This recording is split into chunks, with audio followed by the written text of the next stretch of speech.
Shri Joseph Mathew, മുട്ടിൽ മരമുറി കേസിൽ ഒരു പുനരന്വേഷണം വേണം എന്നുള്ള ആവശ്യം താങ്കൾ ഉന്നയിക്കുകയുണ്ടായി. കാരണം ഇതിൽ ഉദ്യോഗസ്ഥർ അടക്കം വീഴ്ച വരുത്തിയത് താങ്കൾ ശ്രദ്ധയിൽപ്പെടുത്തിയതാണ് എന്ന് മാത്രമല്ല, കുറ്റപത്രത്തിൽ അടക്കം ദുർബലമായ വകുപ്പുകളാണ് ചുമത്തിയിരിക്കുന്നത് എന്നുള്ളതിൻ്റെയും കൂടി അടിസ്ഥാനത്തിലാണ് താങ്കളുടെ അത്തരമൊരു അഭിപ്രായം വന്നത്. പക്ഷേ നിലവിലിപ്പോൾ നമ്മൾ കാണുന്നത് കുറ്റപത്രം സമർപ്പിച്ചിട്ടുണ്ടെങ്കിൽ പോലും, അതായത് അത് പോലീസിന്റെ കുറ്റപത്രം മാത്രമാണ് ഡിസംബർ 4 തീയതി 2023 സമർപ്പിച്ചിരിക്കുന്നത്. ഏകദേശം 2 വർഷങ്ങൾക്ക് ശേഷം 2021 ഇത് റദ്ദാക്കുന്നത്. അതിനുശേഷം 2 വർഷങ്ങൾക്ക് ശേഷമാണ് പോലീസ് കുറ്റപത്രം സമർപ്പിക്കുന്നത്. വനം വകുപ്പിന്റെ പല കുറ്റപത്രങ്ങളും ഇതുവരെ സമർപ്പിച്ചിട്ടില്ല എന്നാണ് മനസ്സിലാക്കാൻ കഴിയുന്നത്.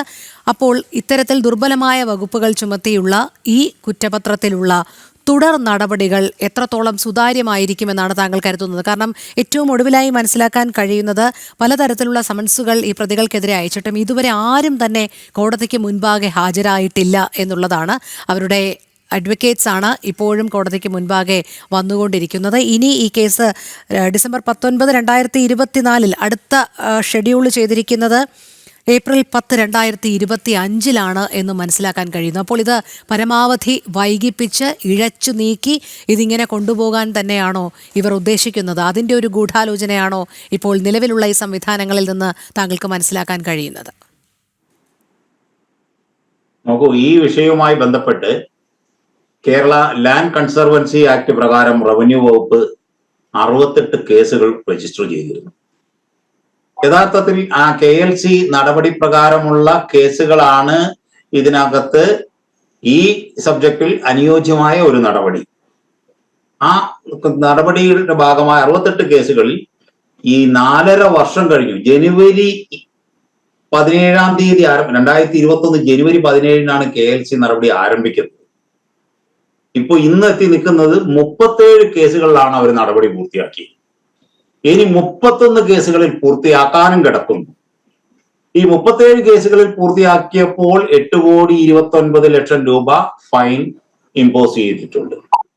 ഈ ഫൈൻ ഇമ്പോസ് ചെയ്തതിൽ ഇന്ന് വരെയും 1 രൂപ പോലും വസൂലാക്കാൻ കഴിഞ്ഞില്ല.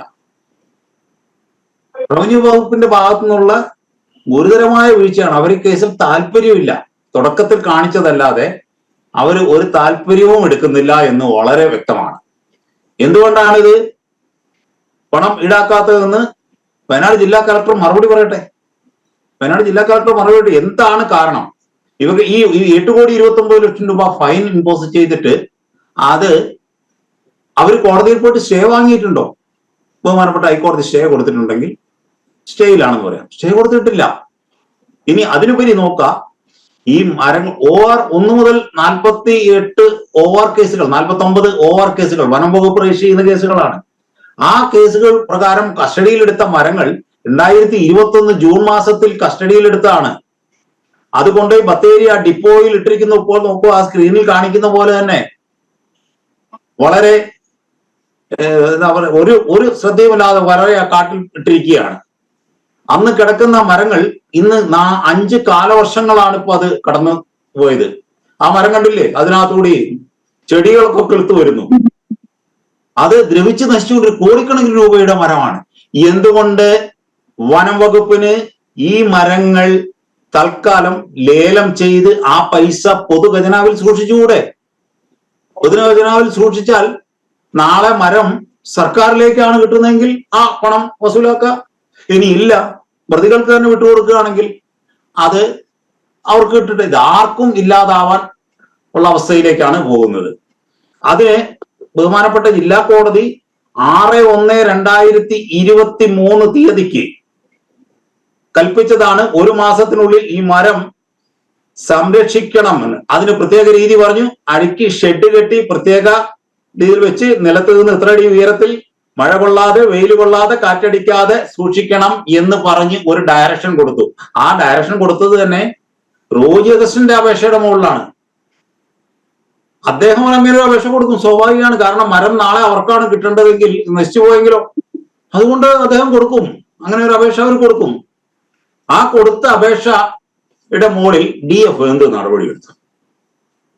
ആ നടപടി മുകളിൽ ഇന്ന് വരെ DFO ഒരു നടപടിയും എടുത്തില്ല. അപ്പോൾ വനം വകുപ്പ് ഈ വിഷയത്തിൽ കാണിക്കുന്നത് വളരെ അങ്ങേയറ്റം അനാസ്ഥയാണ്. ഇത് സംബന്ധിച്ച് ഞാൻ ഒരിക്കൽ ചീഫ് കൺസർവേറ്റർ ഓഫ് ഫോറസ്റ്റ് കേരളക്ക് എഴുതിയിരുന്നു 2021 തന്നെ. ഇത് ഞാൻ 2022 മെയ് മാസം 31 എന്റെ ടേം പൂർത്തിയായി ജില്ലാ ഗവൺമെന്റ് ലീഡർ സ്ഥാനത്ത് നിന്ന് പോന്നു. ഉടൻ തന്നെ ഞാൻ ഇത് ചോദിച്ചിരുന്നു, ഇത് എന്ത് അത് അതിന് ഒരു ചീഫ് കൺസർവേറ്റർക്ക് അറിയിച്ചിട്ട് യാതൊരു റിപ്ലൈയുമില്ല. മാത്രമല്ല, എന്തുകൊണ്ടാണ് ഈ മരങ്ങൾ കോടതി ഇപ്പൊ പറയുന്ന സ്റ്റേ കൊടുത്തു, ആ സ്റ്റേ കൊടുക്കാനുണ്ടായ സാഹചര്യം എന്താണെന്ന് വനം വകുപ്പ് പരിശോധിക്കട്ടെ. 2022 മെയ് മാസം 18 അഗസ്റ്റിൻ സഹോദരന്മാര് മരം കസ്റ്റഡിയിൽ കിട്ടണം എന്ന് പറഞ്ഞ് അപേക്ഷ കൊടുത്തത്. പിന്നെ 12 ദിവസത്തിൽ കഴിയുമ്പോൾ ജില്ലാ ജഡ്ജി റിട്ടയർ ചെയ്യുകയായിരുന്നു. ആ 12 ദിവസം അതേ 31 ഞാൻ എന്റെ ജില്ലാ ഗവൺമെന്റ് ലീഡർ സ്ഥാനത്ത് നിന്ന് എന്റെ ടേം പൂർത്തിയായി ഞാനും ഇറങ്ങി. അപ്പോൾ അവസാന നിമിഷത്തിൽ ഇത് കൊണ്ടുവന്നു. എങ്കിലും ഞാൻ അത് DFOയെ വിളിച്ചു വരുത്തി കോടതിയിൽ നിർത്തിയിട്ട് ഇത് പെട്ടെന്ന് അടുത്ത് വെക്കാൻ പറഞ്ഞ് 24 വെച്ചു. DFOയെ നിർത്തി ഇതിൽ സ്ട്രോങ് ആയിട്ട് ഞങ്ങൾക്ക് എതിർപ്പുണ്ടെന്ന് പറഞ്ഞ് ഒപ്പോസ് ചെയ്തു കൊടുക്കാൻ. അപ്പോൾ ജഡ്ജ് അത് അഡീഷണൽ കോടതിയിലേക്ക് വിട്ടു. അഡീഷണൽ കോടതിയിൽ വിട്ട് അവിടുന്ന് വാദം പറഞ്ഞോളൂ. കാരണം ജഡ്ജിമാർ ചെയ്യുന്നതിനെ പറഞ്ഞിട്ട് കാര്യമില്ല. പിന്നെ ഒരു 5 ദിവസം കൊണ്ട് ഇത് മുഴുവൻ എഴുതി ഓർഡർ പറയാൻ കഴിയില്ല അവർക്ക്. അപ്പൊ അഡീഷണൽ കോടതി വേഗം ചെയ്തോട്ടെ എന്നുള്ള ഉദ്ദേശത്തിലാണ് അങ്ങോട്ട് കൊടുത്തത്. അവിടെ ചെന്നപ്പോൾ സ്ഥിതി എന്താ? അവിടുത്തെ പ്രോസിക്യൂട്ടർ ഈ കേസിനകത്ത് യാതൊന്നും മിണ്ടിയിട്ടില്ല. അദ്ദേഹം ഒന്നും മിണ്ടുന്നില്ല. അവര് പറയുന്നത് അവരുടെ വാദം അംഗീകരിച്ച് നീട്ടിപ്പോകും. അന്ന് മുതൽ ഇന്ന് വരെ ആ അവസ്ഥയിലാണ് കിടക്കുന്നത്. അതാണ് ഇത് അവിടെ. അപ്പം ഇപ്പോൾ സൗത്ത് വയനാട് DFOയും കേസിലെ പ്രതികൾ മരം വിട്ടുകിട്ടണമെന്ന് പറഞ്ഞ് ഹർജി കൊടുത്ത ഹർജിക്കാരായ പ്രതികളും സൗത്ത് വയനാട് DFOയുടെ ഓഫീസും പീഡന്മാരും ഒക്കെ ഏകദേശം ഒരേ ലൈനിലാണ് പോകുന്നത്. പൊതുമുതലല്ലേ നശിച്ചു പോകുന്നതിന് ആർക്കും ഒരു പ്രയാസവും കാണുന്നില്ല. ഇപ്പൊ അറിയാം, റവന്യൂ സെക്രട്ടറി ഇങ്ങനെ ഉത്തരവിറക്കി. അദ്ദേഹം ഇപ്പൊ കേരളത്തിന് ചീഫ് സെക്രട്ടറി ആയി, പ്രൊമോഷൻ കിട്ടി ചീഫ് സെക്രട്ടറി ആയി. ജില്ലാ കളക്ടറായിരുന്ന അദീല അബ്ദുള്ള അവരും വലിയ പദവിയിലേക്ക് പോയി. ഈ 5 വർഷങ്ങൾ പിന്നിട്ടപ്പോ ഇവരുടെ ആരുടെയും സാലറിയിൽ ഒരു കുറവ് വന്നിട്ടില്ല. ഇവരുടെ പ്രൊമോഷൻ അവിടെയുണ്ട്. എന്നിരുന്നാൽ പോയതാർക്കാണ്? പൊതുമുതൽ ഉദ്യോഗസ്ഥരുടെ ഭാഗത്ത് നിന്ന് വളരെ കെടുകാര്യസ്ഥിതിയാണ് ഇക്കാര്യത്തിൽ.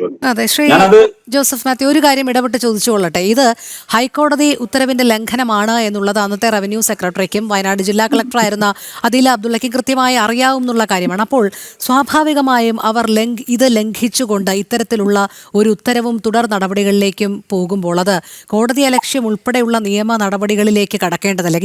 ഇതിന്മേലൊരു വിശദീകരണം ഇന്നത്തെ ചീഫ് സെക്രട്ടറിയായ ഡോക്ടർ ജയതിലക് അന്ന് റവന്യൂ സെക്രട്ടറി ആയിരിക്കെ ഈ ഉത്തരവ് പുറപ്പെടുവിച്ചതിലൂടെ ഒരു വിശദീകരണം ചോദിച്ചതിൽ നിന്ന് അല്ലെങ്കിൽ അതിലൊരു വ്യക്തത വരുത്താൻ തയ്യാറായിരുന്നു. അതുമാത്രമല്ല, അദീല അബ്ദുള്ള പറയുന്നുണ്ട് DGPക്ക് സമർപ്പിച്ച കത്തിലാണ് എന്ന് തോന്നുന്നു ആ ഉത്തരവിലൊരു അവ്യക്തത തോന്നിയിരുന്നു എന്നും അവർ പറയുന്നുണ്ട്. പക്ഷേ ഇതിലൊരു നിയമാനുസൃതമായൊരു തുടർ നടപടി ഇവരിൽ 2 പേരിൽ നിന്നും ഒരു വിശദീകരണം ചോദിക്കേണ്ടുന്ന ഒരു സാഹചര്യത്തിലേക്ക് പോകാത്തത് എന്തുകൊണ്ടാണ്? അവര് ഞാൻ പറഞ്ഞില്ലേ, സെപ്റ്റംബറിൽ അങ്ങനെ ഒരു കത്തെഴുതി, വീണ്ടും ഡിസംബറിലും കത്ത് എഴുതുന്നു. അത് എഴുതിയിട്ട് അവര് ഇതിന്റെ നിയമ പ്രശ്നങ്ങളിലേക്ക് അവർ നോക്കിയിട്ടില്ല.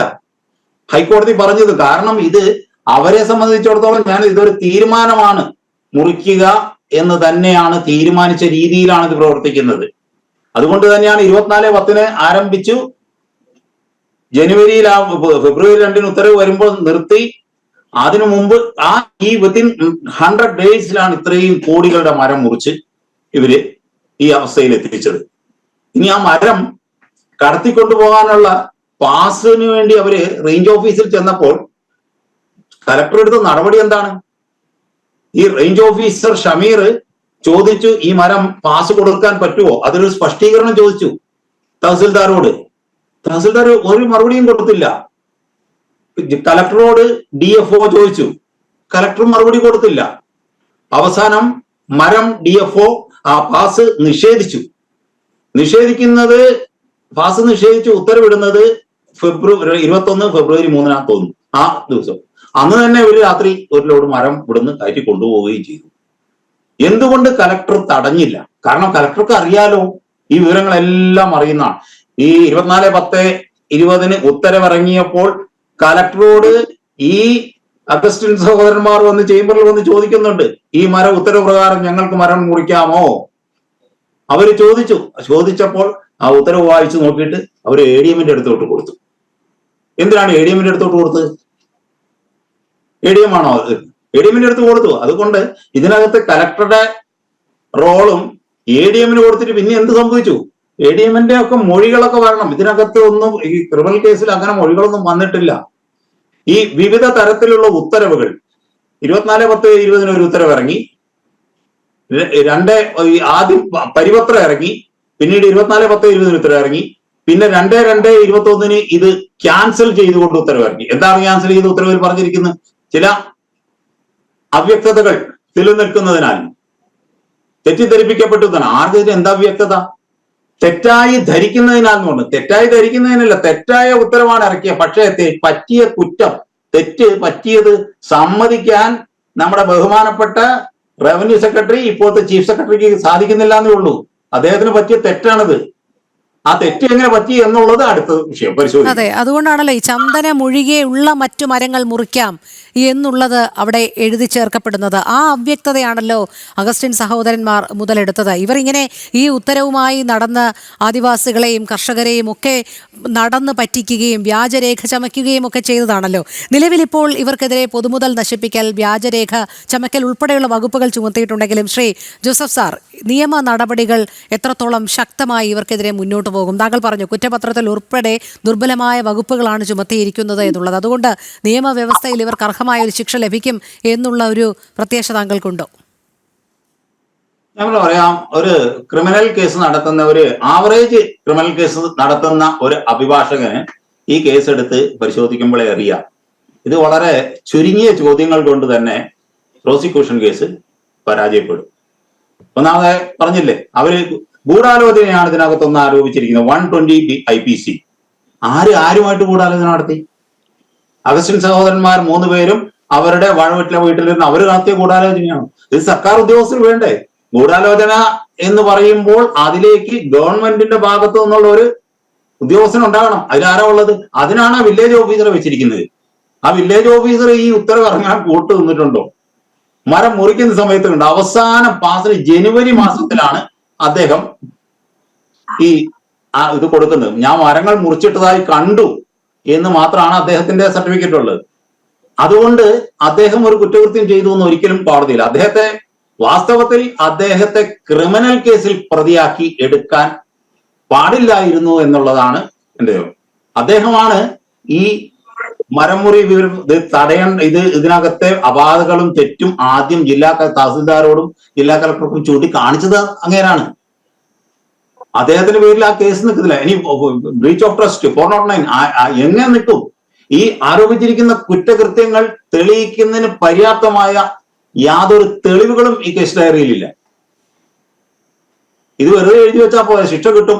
ഇപ്പൊ പിന്നെ അന്വേഷണ ഉദ്യോഗസ്ഥൻ പറയുന്നുണ്ട്, ഞങ്ങൾ ശാസ്ത്രീയ പരീക്ഷണം 500 ഇല്ല, ഒരിക്കലും നടത്താത്ത ഇതാണ് ഏജ്, മരത്തിന്റെ വയസ്സ് ഏജ് നിർണയിച്ചു പോലും കൊടുത്തു എന്നുണ്ട്. അതുകൊണ്ട് എന്താ? So what's?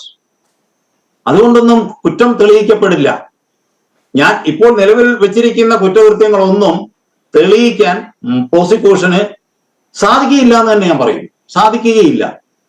പിന്നെ PDP അതായത് ശ്രീ ജോസഫ് മാത്യു, ഇപ്പോൾ കുറ്റപത്രത്തിൽ ഉൾപ്പെടുത്തിയിരിക്കുന്ന ഈ വകുപ്പുകളൊന്നും ഇവർ ആയിരിക്കില്ല എന്ന് തന്നെയാണ് താങ്കൾ പറയുന്നത്. ഈ DNA പരിശോധന അടക്കം നടത്തി 574 400 വർഷമുള്ള പഴക്കമുള്ള മരങ്ങളാണിവ, 1964 ശേഷമുള്ളവയല്ല എന്നൊക്കെ പറഞ്ഞാൽ പോലും ഇത് കൃത്യമായി ഒരു ഉത്തരവിന്റെ അടിസ്ഥാനത്തിലാണ് മുറിക്കപ്പെട്ടത് എന്നുള്ളതിലേക്ക് എത്തിച്ചേരുമ്പോൾ ഇവർ രക്ഷപ്പെടും എന്ന് തന്നെയാണോ മനസ്സിലാക്കേണ്ടത്? തീർച്ചയായിട്ടും ഈ വിചാരണ പ്രതികൾ കുറ്റക്കാരാണെന്ന് കണ്ടെത്തുന്നതിന് പര്യാപ്തമായ തെളിവുകൾ ഇല്ല. പാപം, അതായത് അതിലേക്ക് വഴിതെളിയിച്ചു വച്ചു, അങ്ങനെയല്ലേ? It is the duty of the prosecution to prove the case beyond all reasonable doubt. അതാണ് നമ്മുടെ തെളിവ് നിയമം. അത് പ്രോസിക്യൂഷന്റെ ചുമതലയാണ്. കേസ് ഇന്ന കാരണം കൊണ്ട് ഇപ്പൊ 120 എന്ന് പറഞ്ഞാൽ ആരോട് ഗൂഢാലോചന നടത്തി അത് കാണിക്കണം. അതൊന്നുമില്ല. ഗൂഢാലോചന നടത്തി അതിനൊരു സെക്ഷനും വെച്ചു. പൊതുമുതൽ നശിപ്പിച്ചു, അതിന് സെക്ഷൻ വെച്ചു. ഈ വനം വകുപ്പിന്റെ കേസുകൾ ഇല്ലാതെ എങ്ങനെയാണ് ഈ പൊതുമുതൽ നശിപ്പിച്ചതിലേക്ക് എത്തുക? ഈ വനം വകുപ്പിന്റെ കേസ് അന്ന് മന്ത്രി പറഞ്ഞു അതിന്റെ ആവശ്യമില്ല, താരതമ്യേന കുറഞ്ഞ ശിക്ഷയാണ്. കുറഞ്ഞ ശിക്ഷയല്ല അതിലെ പ്രശ്നം. ആ OR കേസുകൾ അവിടെ തെളിയിപ്പിക്കപ്പെട്ടാൽ 500 രൂപ ഫൈൻ ഉള്ളെങ്കിൽ 500 രൂപ ആ കുറ്റപത്രം അവർ കൊടുക്കണമായിരുന്നു. ആ കുറ്റപത്രം കൊടുത്താലേ ഇത് PDPP ആക്ടിലേക്ക് നമുക്ക് ആ വാദം പറഞ്ഞ് കേസ് പ്രോസിക്യൂഷന് കുറ്റപത്രം തെളിയിക്കാൻ കഴിയുള്ളൂ.